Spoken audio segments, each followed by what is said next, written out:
Subscribe to Color Frames. ఈ మధ్య క్రికెటర్ల celebrations ఊర మాస్ లెవెల్లో ఉంటున్నాయి. మైదానంలో బ్యాటర్లే కాదు, బౌలర్లు, ఫీల్డర్లు తమ ఆనందాన్ని వినూత్నంగా చూపిస్తున్నారు.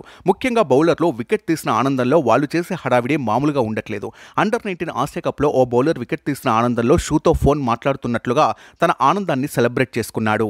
యూఏఈలో జరుగుతున్న అండర్-19 ఆసియా కప్లో భారత్తో పాటు పాకిస్తాన్, ఆఫ్ఘనిస్తాన్, బంగ్లాదేశ్, నేపాల్ వంటి అనేక చిన్న జట్లు కూడా పాల్గొంటున్నాయి.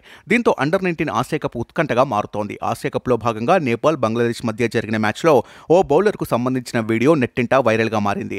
వికెట్ తీసిన ఆనందంలో నేపాలీ బౌలర్ యువరాజ్ ఖత్రీ ప్రత్యేకంగా తమ ఆనందాన్ని వ్యక్తం చేశాడు. నిజానికి యువరాజ్ వరుసగా 2 వికెట్లు తీశాడు. యువరాజ్ బౌలింగ్లో బ్యాటర్ స్కూప్ షాట్ ఆడేందుకు ప్రయత్నించగా బ్యాట్స్మెన్ బౌల్డ్ అయ్యాడు.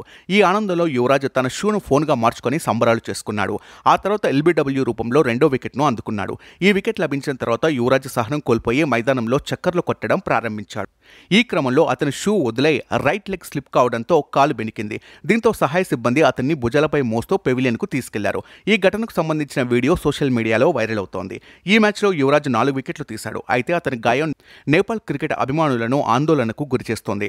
తొలుత నేపాల్ 45.4 ఓవర్లలో 141 పరుగులు చేసింది. బంగ్లాదేశ్ అద్భుతంగా బ్యాటింగ్ చేసి 28.4 ఓవర్లలో 5 వికెట్ల నష్టానికి 142 పరుగులు చేసి 5 వికెట్ల తేడాతో విజయం సాధించింది. వీడియో మీకు నచ్చినట్లయితే ప్లీజ్ లైక్ చేయండి, షేర్ చేయండి, కామెంట్ చేయండి.